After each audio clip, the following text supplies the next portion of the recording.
আসসালামু আলাইকুম সুপ্রিয় শিক্ষার্থী, সবাইকে আমার আন্তরিক প্রীতীয় শুভেচ্ছা। কেমন আছে সবাই? আশা করি আল্লাহর রহমতে সবাই ভালো আছো, সুস্থ আছো, সুন্দর আছে। আর সেই সুন্দরভাবে থাকার বিষয়টা তখনই আমাদের সম্ভব হয়েছে যখন আমরা নিয়মের ভেতর দিয়ে চলেছি। নিয়ম শৃঙ্খলা মেনে চলতে সত্যি জীবনের প্রতিটা ধাপ অনেক সুন্দর হয়ে যায়।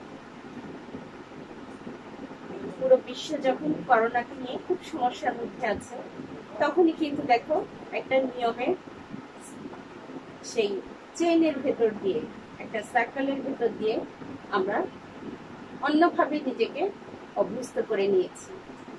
এই যে মাস্ক পরা, হ্যান্ড গ্লাভস পরা, হ্যান্ড স্যানিটাইজার দিয়ে হাত ধোয়া, হাঁচি কাশির সময় যে শিষ্টাচার মেনে চলার ব্যাপার, এই বিষয়গুলো অনেকেরই অজানা ছিল, এখন অনেকেই জানে এবং সেই নিয়ম কানুনগুলো মেনে চলছে। আর যারা নিয়ম মেনে চলছে, আল্লাহর রহমতে সবাই সুস্থ সুন্দরভাবেই আছে।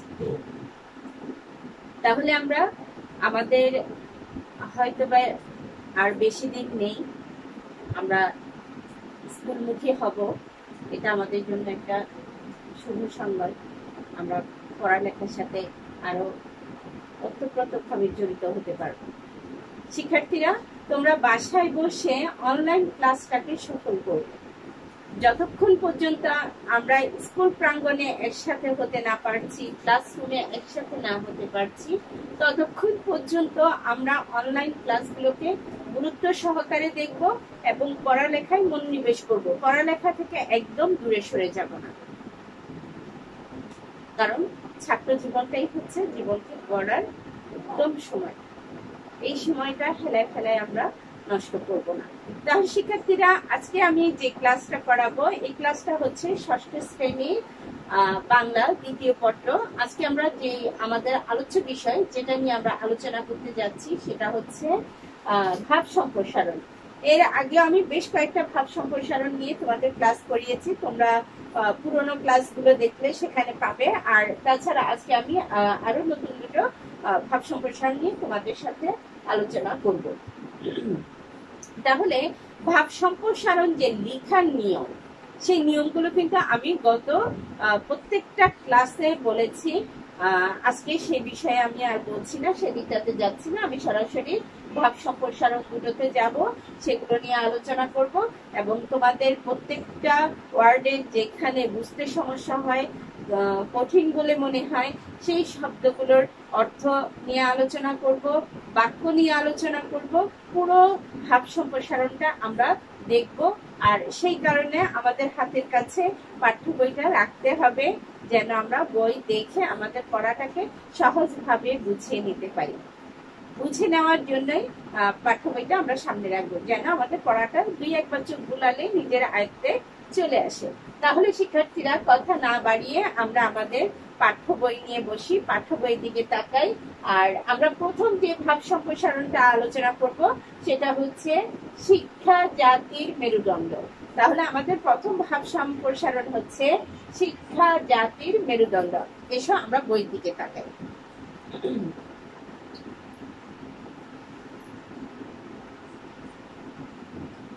শিক্ষা জাতির মেরুদণ্ড, ভাব সম্প্রসারণ। শিক্ষাই হলো নিরক্ষরতা, অন্ধকার। শিক্ষাই হলো আলো, নিরক্ষরতা অন্ধকার। তাহলে শিক্ষাই হচ্ছে কি? আলো। হ্যাঁ, শিক্ষার আলোটা আমাদের অনেক বেশি প্রয়োজন। সেই আলো দিয়ে আমরা আলোকিত হই। শিক্ষার আলো আর নিরক্ষরতা হচ্ছে কি?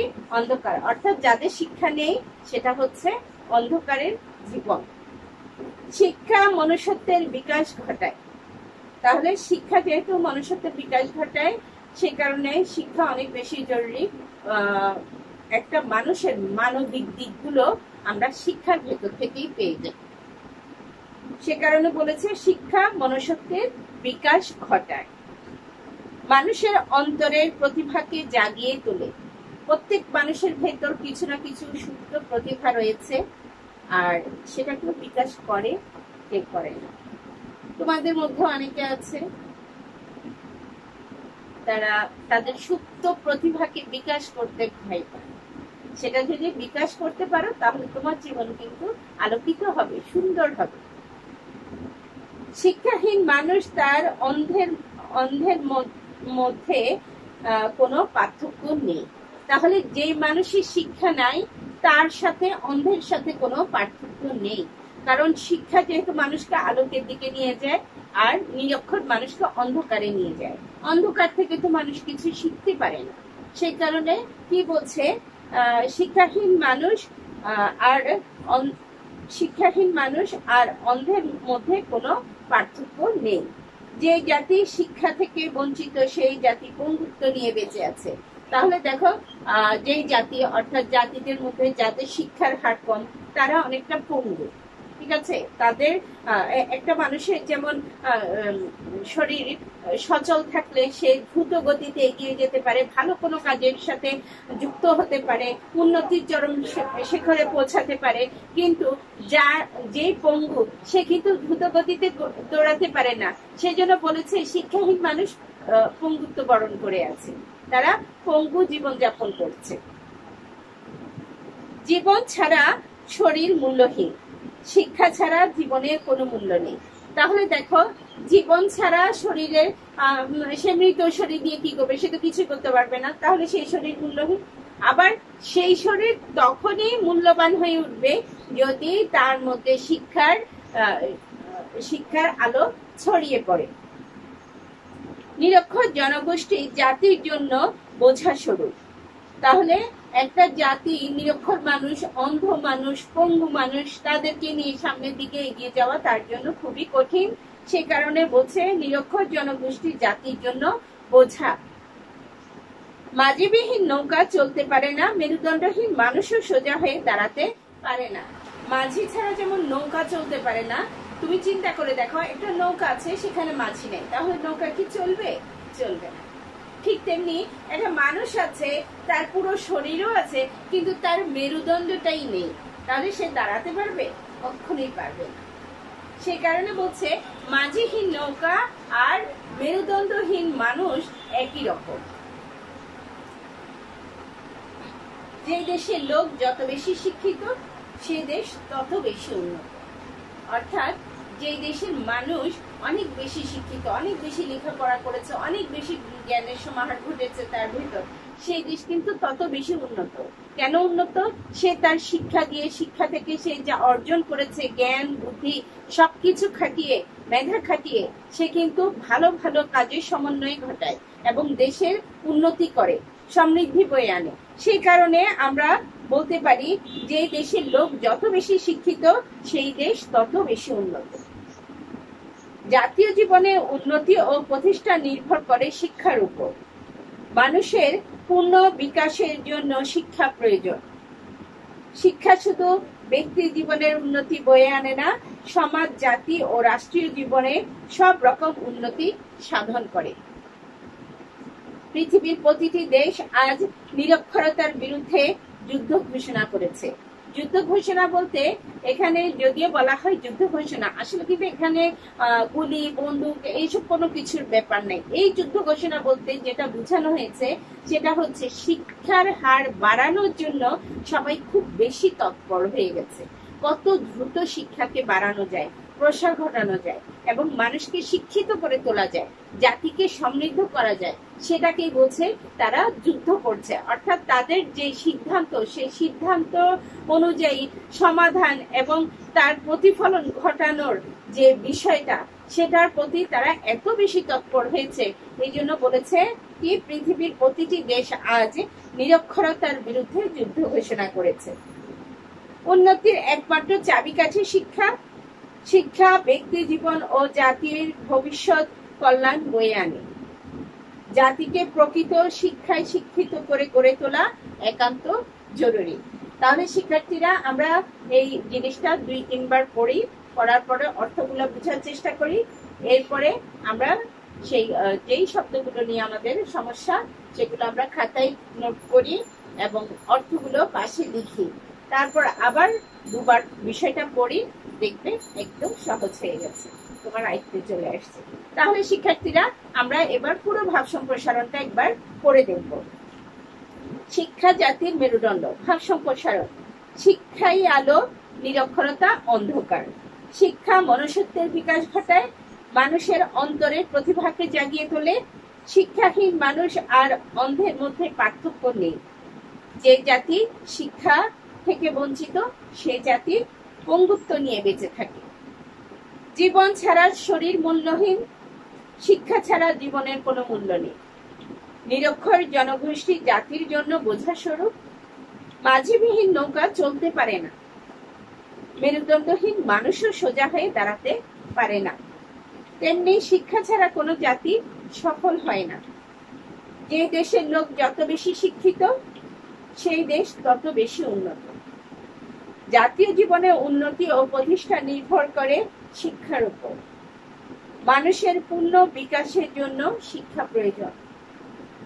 শিক্ষা শুধু ব্যক্তি জীবনের উন্নতি বয়ে আনে না, সমাজ, জাতি ও রাষ্ট্রীয় জীবনের সব রকম উন্নতি সাধন করে। পৃথিবীর প্রতিটি দেশ আজ নিরক্ষরতার বিরুদ্ধে যুদ্ধ ঘোষণা করছে। উন্নতির একমাত্র চাবিকাঠি শিক্ষা। শিক্ষা ব্যক্তি জীবন ও জাতির ভবিষ্যৎ কল্যাণ বয়ে আনে। জাতিকে প্রকৃত শিক্ষায় শিক্ষিত করে গড়ে তোলা একান্ত জরুরি। তাহলে আমরা ভাব সম্প্রসারণটা বইয়ের সাথে, আমি তোমাদের বই থেকেই পড়ে দিলাম। আমি তোমাদেরকে মুখস্থ ভাবে আলোচনা করতে গেলে তোমরা হয়তো বা তোমাদের কোনো লাইন যদি সেখানে না পাও তখন তোমরা বলবে যে টিচার এই লাইনটা বুঝি নাই। এই জন্য আমি ধরে ধরে একেবারে প্রত্যেকটা শব্দ, শব্দের অর্থ, বাক্য তোমাদেরকে একদম ডিটেলসে পড়িয়ে দেই, যেন তোমাদের কোনো রকম প্রবলেম না থাকে। আশা করি এই ভাব সম্প্রসারণে তোমাদের কোনো প্রবলেম থাকবে না। এরপর আমরা আরো একটা ভাব সম্প্রসারণ দেখব। সেই ভাব সম্প্রসারণটা হলো, একটু বোর্ডে দেখি, নানান দেশের নানান ভাষা, বিনা স্বদেশী ভাষা মিটে কি আশা। তাহলে দেখো আবার ভালো করে দেখি, নানান দেশের নানান ভাষা। আমরা সবাই জানি আমাদের বিভিন্ন দেশের মানুষের ভাষা বিভিন্ন রকম। বিনা স্বদেশী ভাষা অর্থাৎ আমার দেশের ভাষা ছাড়া মিটে কি আশা। আমি আমার দেশের ভাষা ছাড়া যদি কথা বলি আমার আশা কি মিটবে? আমি মিটাতে পারবো? মন খুলে সব কথা বলতে পারবো? বুঝাতে পারবো সবাইকে? আমার দেশের ভাষা, আমার মাতৃভাষা, আমি যেভাবে মনের ভাষাগুলোকে ব্যক্ত করতে পারবো, সবার সামনে উপস্থাপন করতে পারবো, সুখ দুঃখ গুলো সবার সামনে বুঝিয়ে বলতে পারবো, অন্য ভাষায় হয়তোবা আমাদের পক্ষে সেটা কখনোই সম্ভব হবে না।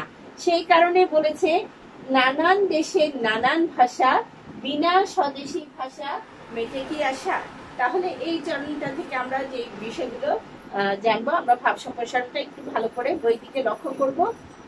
শিক্ষার্থীরা বই দিকে তাকাও এবং পড়াটা মিলিয়ে নাও। নানান দেশের নানান ভাষা, বিনা স্বদেশী ভাষা মেটে কি আশা। ভাব সম্প্রসারণ।